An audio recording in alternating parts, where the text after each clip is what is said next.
You're watching SBA Today. With all the latest news, stories, and advice, here are your hosts, Paul Long and Tonya Mazurek. And welcome to SBA Today, sponsored by SBA Collective for the week of April 14th. I am Paul. I am Tonya, and guys, we have got Brett Caines from Lumos that's going to join us later in the show. I know, Brett. Hey, Lumos, Brett. Lumos. You probably goes by Caines. that. Well, everybody knows him. Everybody knows him as that. It's true. If not, you're not an SBA. Right. Brett Caines of Lumos. We're going to have him later to talk about default rates. But prior to that, we've got news, and oh boy. What kind of news? Yeah, this is interesting. So SBA's 2027 proposed budget. Now, I know everyone is excited and their ears are right up to the radio, the speaker. Oh my gosh, a budget. Oh, Paul, it's so sexy. But wait until you hear what they're proposing. Keep in mind that this has not passed. All right, here we go. Hey, Paul. Yes. Because you said sexy, I brought my Farrah Fawcett hair. Oh, very good. Very good. I'm glad you got that all. I saw your notes and I worked with it. I'm totally kidding. Oh, okay. Got it. Anyway. All right. So both programs would continue to operate with zero subsidy, with loan losses offset by borrower fees, from lender and borrower fees. There's no change. Okay.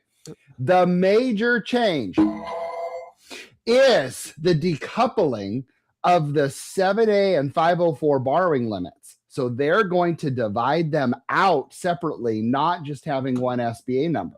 This allows borrowers to borrow a maximum under each program.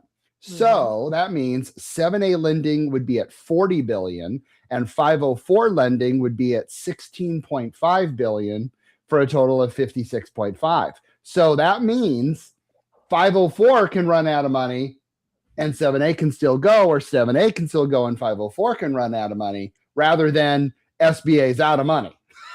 So that I think is crazy interesting. You know what I wonder, Paul?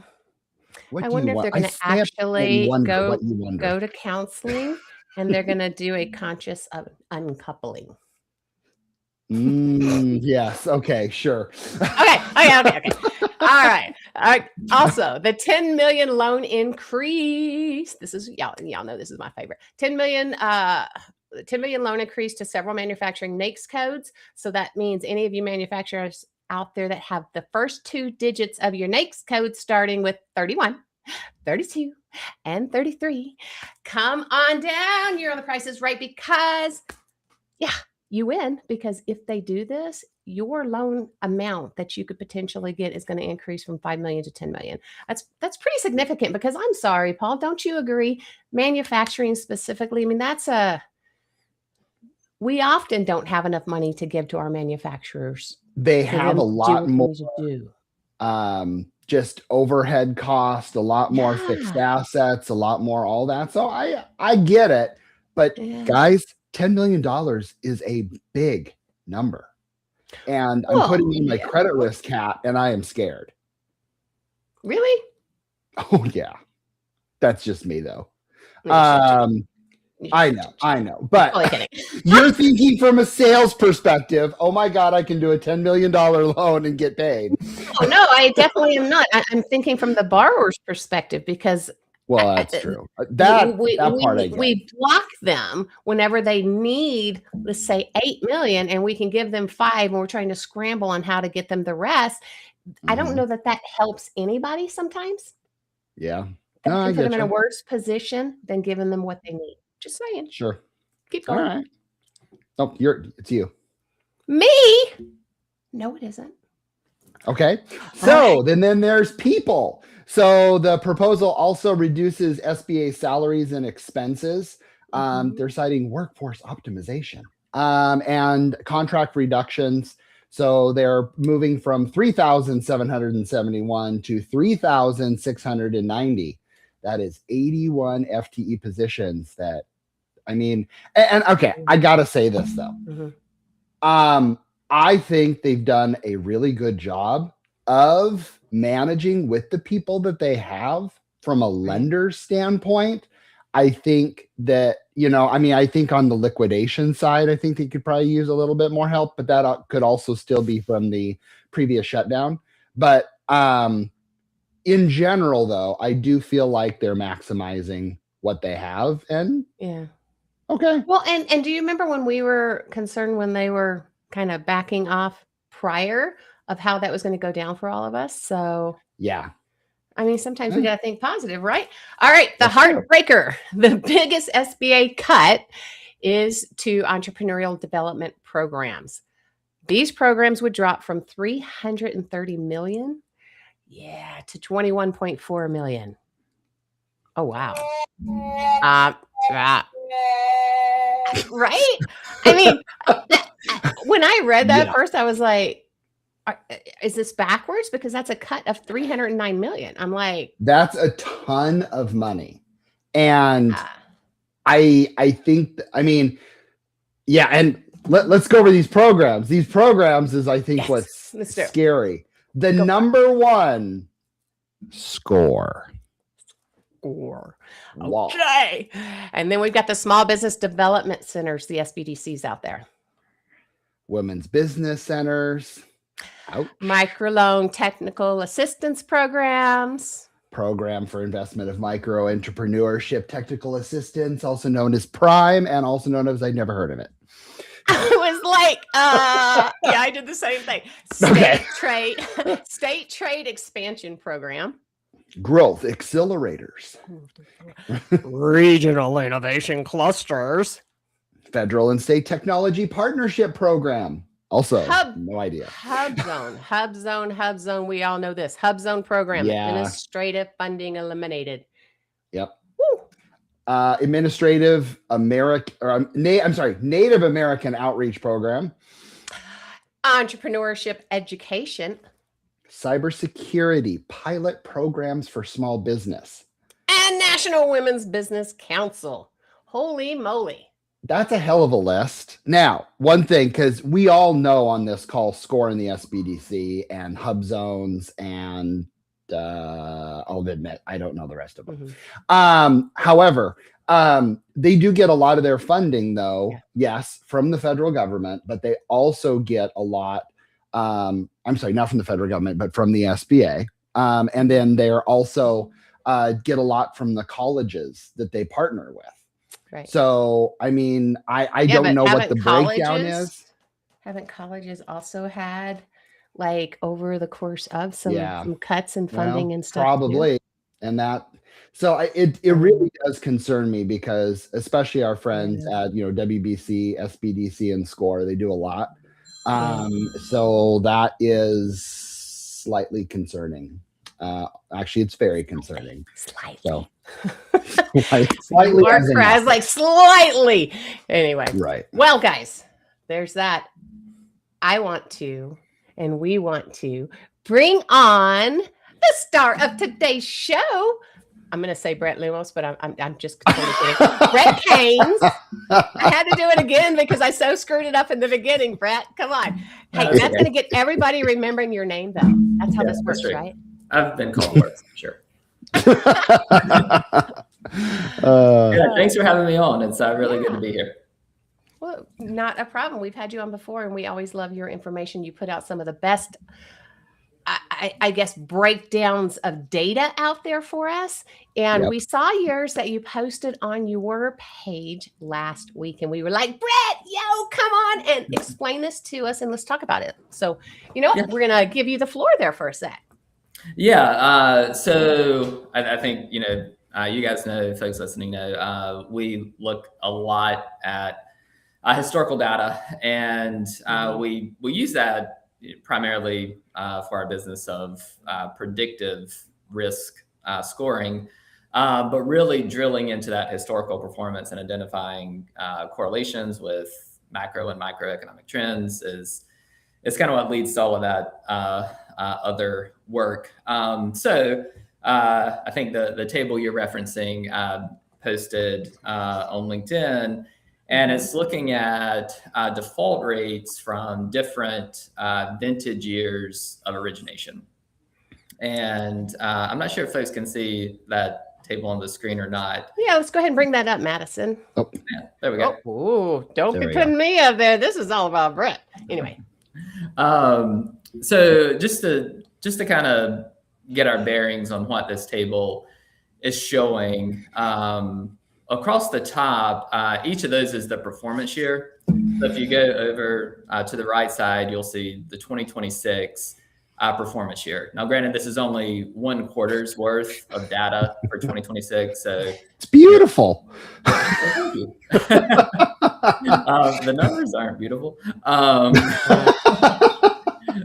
But and then on either side, on the left or right, you can see the cohort year. So that's the year the loan was originated. So just going across the top, loans originated in fiscal 2016. How did they perform in 2026? They had a 3.5% annualized default rate based on that 1 quarter's worth of data. And as you move down 2 years, obviously stand out, 2019 and 2023. 2019 at 7.8% and 2023 at 8.9% default rate. Again, just Q1 annualize it. It could go, either way from here. It could stay the same. I don't know that trends are indicating it's going to decrease much from that. I think either staying roughly that or maybe ticking up seems to be more likely. And I think another interesting thing about this chart, if you look at, just take 2025, so origination year 2025, for example, in 2026, or so far in 2026, it had a 3% default rate. If you back up to 2024, that cohort year in its second year, which would be 2025, had a 3.5% default rate. So maybe a good sign is 2025 so far in its second year at 3% is performing better than 2024 was at this same point in its life cycle, where it had a default rate of 3.5%. So maybe some of the new originations, you're seeing those defaults in general come down. I will say separately, trends of early default rates are continuing to increase. So there's a little bit of contradictory information when looking at early defaults. But just based on what we're looking at here, and as you can see, I think with 2023 in its second year, that was a 3.2% default rate. That maybe 2025 is a little bit of a better story as far as credit risk goes. Well, Brett, I want to keep going on that. Let's keep that up if we could, Madison. And what I want to discuss is 2019, because when I saw this, it got me thinking, and I would love to hear your guys' perspective, and let's dig into this, right? 2019, they opened their doors 2019. Oh, it's going well. They're brand spanking new. They have not quite gotten to the point of potentially actually growing, that type thing. And then 2020 hits. COVID. This is what I'm thinking. I don't know. I could be completely wrong. But what's in my mind, because I had this happen to one or two of mine, that 2020 hits, like let's say restaurants or something like that, that was a service industry, that they couldn't perform the same way and they couldn't quite adapt in time. Are you thinking that potentially some of those numbers are what's creating that 2019? Because if you look at it, 23, 24, 25, 26, whatever, growing, think about it. 21, 22, we were all deferring. We were, giving extra money out there, giving choices and that type thing. And then all of a sudden that money had to stop. Thoughts? Yeah, I think you're spot on. So we internally here, we referred to sort of that anomaly as kicking the can. So loans originated in 2019, and what otherwise may have been a default, in 2020 or 2021, Right. It was sort of saved by the stimulus. And so there's a lot of catch up activity there. And then specifically what we're seeing in some industries back from originations pre-COVID, we're seeing some industries where they just never make up that lost revenue. Yeah. So I think dentists are a really good example. Dentist loans have struggled historically. Dentist loans, and still they're a lower risk, but they've had a higher risk compared to themselves than historically. And unlike something in, I'll just use, travel, for example, after the pandemic, there was a lot of sort of revenge travel where everybody was traveling and kind of making up That's awesome. Revenue, but nobody scheduled that extra dentist appointment. So that when you missed a dentist appointment during COVID, that's revenue they never made up. There wasn't a revenge dentist visit like there was revenge travel. You're killing me with the revenge. That's beautiful. My brain is trying so hard, Brett, not to say something inappropriate. What? But it's thinking it because I'm a 12-year-old boy in my head. I'm just saying. Oh my God. Okay, keep going. Yeah, so no, I think you're spot on. I think a lot of that is some delayed default that's now catching up. And also those loans too were underwritten in a very different economy, and they're maturing, in this new post-COVID economy. So, things have changed. Agreed. Yeah. What do you think 23 then? Let's go ahead and look at 23, since those are the biggies that really are showing significant differences. What are your guys' thoughts as far as what went on for our 2023 numbers? Same, similar thing? What? Yeah, I think 2023, probably a little bit more of a loosening of credit standards. In that case, I think there were definitely some program changes, during that time, specifically on smaller dollar loans. Those have a higher default rate currently, or I guess broadly, compared to some of the larger dollar loans. And I think that one's probably a little more bank or lender credit box driven, as well as some policy changes that sort of opened up or expanded lending a little bit. Some. One every other day. Don't get me. I was going to say, don't get me started on policies. It's like, even when any of us speak on the SOP or policy, or you almost have to put the caveat of, okay, right now in this moment, like literally this minute, this is what it is, but it could change at any time. It would be really interesting to see, especially like in in the historic small loan struggles, and when they did change everything, it would be really interesting to see kind of which institutions took the SOP and said, this is now the Bible, and ran with it, versus those that said, something doesn't smell right, I'm going to keep chugging down this way. Maybe I'll make a little bit of an adjustment, but like I'm wondering deep down inside if this default number is driven by a handful or a couple handfuls of specific lenders. Ooh, Brett, now, I think he's asking you to do that. Yeah, but again, I know Brett probably can't publicize that because that's called political damage.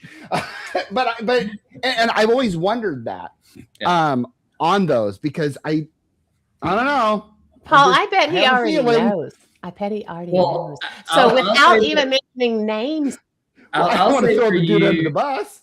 For you, Paul, I think credit unions remained very prudent. Yeah. I wasn't looking for that. No, but I really was thinking though. Yeah. Did larger lenders take more risk during that time? Did medium size? It's fintech. More of that. How much did fintech play? I don't know. There's so many ways to skin that. And I just don't know if that data is available. Yeah, well, lender-specific performance is available for sure. So you could see, performance by lender, specifically in different loan size buckets. True. So you could see which lenders really leaned into the smaller dollars during that time period, and then how those loans performed. And I think you're going to get both worlds. You're going to see lenders that leaned into it, but also kept higher, kind of some of their standard practices around assessing credit risk, still looking deeply at cash flow, et cetera. Then you're going to have some that potentially went the other way. They're both in there. I think people reacted differently to the program changes for sure. Yeah. Interesting. Well, cool. Well, Brett, thank you so much for being on and sharing this. And most importantly, thanks for all the little graphs that you do. You give us so much content over the years. And because you get that and you're on here, give us really quickly, who is Lumos and who are some of those institutions, like what do you do? I'm a client, but what do you do? Sell yourself here. Yeah. So kind of as I mentioned, we primarily build predictive credit risk models. So we have a couple of models. One model for qualifying leads. So early in the process, limited amount of information on the applicant. You can quickly assess risk. In that case, we have a more of a true underwriting, just before entering into the credit department, predictive model that uses more inputs, say, where you get a better output. But again, looking at probability of default and expected loss over the life of that loan. And then we have a portfolio monitoring model as well, where we quantify your expected loss and your probability of default over the next 12 months. So that's the portfolio management tool for your existing book. Really, the intent there is to help lenders get ahead of any issues versus realizing there's an issue when a payment's missed. But it's looking at industry trends, macroeconomic trends that might signify softness in certain areas of your portfolio. And then, of course, we have historical data that we summarize and deliver in hopefully very intuitive visualizations. And that's a subscription product that we have. Let me tell you this. If you have a small loan program, you need to talk to Lumos, period. Yeah. Agreed. So, for sure. Well, Brett, thanks again. Go ahead. Yeah, thanks again, Brett. And one of our last things is just kind of a reminder is National Small Business Week is weeks away. As a small business lender, we're always kind of looking for ways to go out there and wave our SBA flag, as I call it. So keep in mind, May 3rd through the 9th. I'm sure there's stuff going on in your state and district, and maybe Tonya will win another award this year or anything like that. Who knows? So keep that in mind. I think I've grown too much to ruin. I'm kidding. All right, guys. Seriously, thanks again, Brett. All right, we are here every Tuesday morning live on LinkedIn and or YouTube, or you can stream us anywhere you get your podcast. Go back and check out any of our past episodes and or our sister show, the BDO show. They would love to see you. We would love to have you kind of go review some of our past stuff. Anyway, if you have any questions, comments, anything you want us to talk about, please reach out to Paul or I on our personal LinkedIn pages, and we'll bring it up. Comment on this, guys. Comment on this and let Brett know what a great job he did, because or not. Yeah, maybe he'll come on again and helping us out. Anyway. All right. We will see you guys next week on Tuesday morning live right here. Talk to you later. See you later.